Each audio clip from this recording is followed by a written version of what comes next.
आज हम प्रभु यीशु की प्रार्थना को समझेंगे। मत्ती 6 अध्याय 9 आयत से 13 आयत तक। हे हमारे पिता, तू जो स्वर्ग में है, तेरा नाम पवित्र माना जाए। आइए इस वाक्य को और गहराई से समझते हैं। तेरा नाम पवित्र माना जाए का गहरा अर्थ। परमेश्वर का नाम। यहाँ नाम से हमारा मतलब सिर्फ शब्दों से नहीं है, बल्कि परमेश्वर के स्वभाव, उसके कामों और उसकी महिमा से है। पवित्र। पवित्र का अर्थ है पाप से मुक्त, शुद्ध और पवित्र।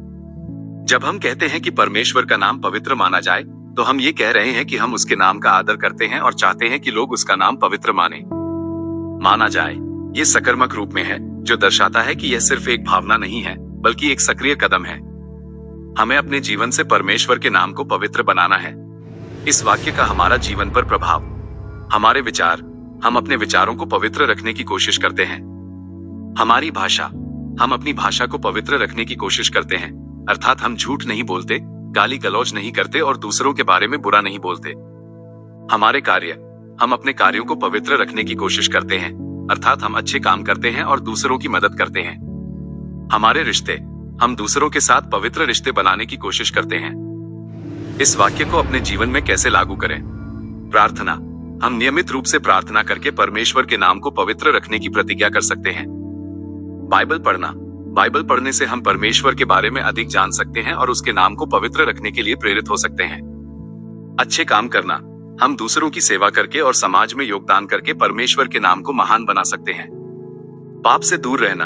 हमें पाप से दूर रहने की कोशिश करनी चाहिए, क्योंकि पाप परमेश्वर के नाम को अपवित्र करता है।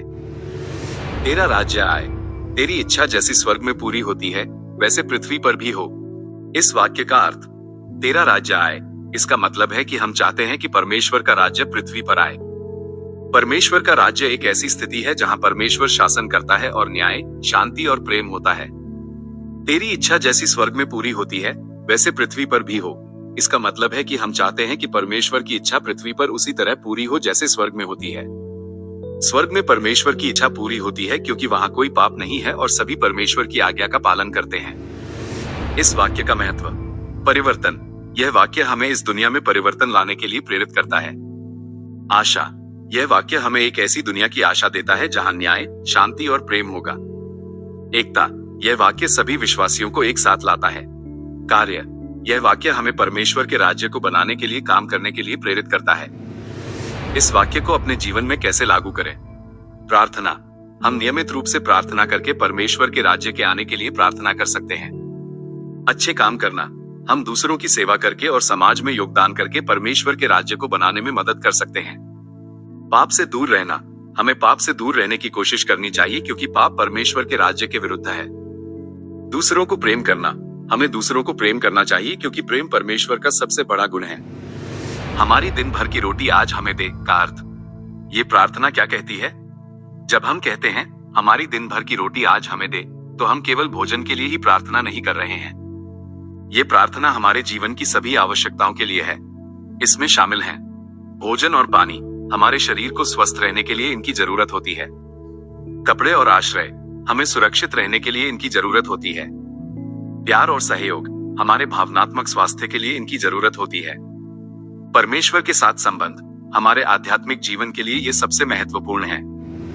इस प्रार्थना का क्या मतलब है? परमेश्वर पर निर्भरता। ये प्रार्थना हमें याद दिलाती है कि हम अपनी सभी जरूरतों के लिए परमेश्वर पर निर्भर हैं। विश्वास। हम विश्वास करते हैं कि परमेश्वर हमारी सभी जरूरतें पूरी करेगा। आज के लिए हम भविष्य की चिंता करने के बजाय आज के दिन पर ध्यान केंद्रित करते हैं। संतुष्टि। हम जो कुछ हमारे पास है उसमें संतुष्ट रहना सीखते हैं। ये प्रार्थना हमें क्या सिखाती है? दूसरों की मदद करना। जब हम अपनी जरूरतों के लिए परमेश्वर पर निर्भर होते हैं, तो हम दूसरों की मदद करने के लिए अधिक स्वतंत्र होते हैं। परमेश्वर के साथ एक करीबी संबंध। ये प्रार्थना हमें परमेश्वर के साथ एक गहरा संबंध बनाने में मदद करती है। विश्वास और आशा। ये प्रार्थना हमें भविष्य के लिए आशा और विश्वास देती है। निष्कर्ष। हमारी दिन भर की रोटी आज हमें दे। ये प्रार्थना हमें याद दिलाती है कि परमेश्वर हमारी देखभाल करता है और हमारी सभी जरूरतें पूरी करेगा। ये प्रार्थना हमें विश्वास, संतुष्टि और दूसरों के प्रति करुणा का जीवन जीने के लिए प्रेरित करती है। और जिस प्रकार हमने अपने अपराधियों को क्षमा किया है, वैसे ही तू भी हमारे अपराधों को क्षमा कर। ये प्रार्थना का एक बहुत ही महत्वपूर्ण हिस्सा है, जो हमें परमेश्वर के साथ हमारे रिश्ते के बारे में बहुत कुछ बताता है। इस वाक्य का अर्थ। अपराधों को क्षमा करना। इसका मतलब है कि हम दूसरों द्वारा हमारे साथ किए गए गलत कामों को माफ कर देते हैं। परमेश्वर द्वारा क्षमा, हम परमेश्वर से भी यही अपेक्षा करते हैं कि वह हमारे द्वारा किए गए गलत कामों को माफ करे। शर्त, यह वाक्य दर्शाता है कि परमेश्वर हमारे अपराधों को तभी क्षमा करेगा जब हम दूसरों के अपराधों को क्षमा करेंगे। इस वाक्य का महत्व, परमेश्वर के साथ संबंध। यह वाक्य हमें परमेश्वर के साथ एक गहरा संबंध बनाने में मदद करता है। दूसरों के साथ संबंध, यह वाक्य हमें दूसरों के साथ अच्छे संबंध बनाने में मदद करता है। आंतरिक शांति, जब हम दूसरों को क्षमा करते हैं तो हमें आंतरिक शांति मिलती है। इस वाक्य को अपने जीवन में कैसे लागू करें? दूसरों को क्षमा करना, हमें सचेत प्रयास करना चाहिए कि हम दूसरों को क्षमा करें, भले ही वे हमारे साथ कितना बुरा व्यवहार क्यों न करें। दिल से क्षमा करना, क्षमा सिर्फ शब्दों में नहीं होनी चाहिए बल्कि दिल से होनी चाहिए। स्वयं को क्षमा करना, हमें खुद को भी क्षमा करना सीखना चाहिए। परमेश्वर पर भरोसा करना, हमें यह विश्वास करना चाहिए कि परमेश्वर हमें क्षमा करने के लिए तैयार है। कुछ अतिरिक्त विचार, क्षमा करना आसान नहीं है। दूसरों को क्षमा करना हमेशा आसान नहीं होता, लेकिन यह बहुत जरूरी है। क्षमा करना एक प्रक्रिया है। क्षमा एक दिन में नहीं होती है, यह एक प्रक्रिया है। क्षमा करना हमें स्वतंत्र बनाता है। जब हम क्षमा करते हैं तो हम गुस्से, कड़वाहट और घृणा से मुक्त हो जाते हैं। निष्कर्ष, यह वाक्य हमें सिखाता है कि क्षमा करना परमेश्वर के साथ हमारे रिश्ते का एक महत्वपूर्ण हिस्सा है। जब हम दूसरों को क्षमा करते हैं तो हम परमेश्वर के करीब आते हैं और आंतरिक शांति प्राप्त करते हैं। और हमें परीक्षा में न ला, परंतु बुराई से बचा, क्योंकि राज्य और पराक्रम और महिमा सदा तेरे ही है। आमीन। ये प्रार्थना का एक बहुत ही महत्वपूर्ण हिस्सा है जो हमें परमेश्वर के साथ हमारे रिश्ते के बारे में बहुत कुछ बताता है। इस वाक्य का अर्थ, हमें परीक्षा में न ला, इसका मतलब है कि हम परमेश्वर से प्रार्थना करते हैं कि वह हमें ऐसी परिस्थितियों में न डाले जहां हम पाप कर सकते हैं। बुराई से बचा, इसका मतलब है कि हम परमेश्वर से प्रार्थना करते हैं कि वह हमें बुराई से बचाए। राज्य और पराक्रम और महिमा सदा तेरे ही हैं, इसका मतलब है कि हम मानते हैं कि सारी शक्ति और महिमा परमेश्वर की ही है। इस वाक्य का महत्व, परमेश्वर पर भरोसा। यह वाक्य दर्शाता है कि हम परमेश्वर पर भरोसा करते हैं कि वह हमारी रक्षा करेगा।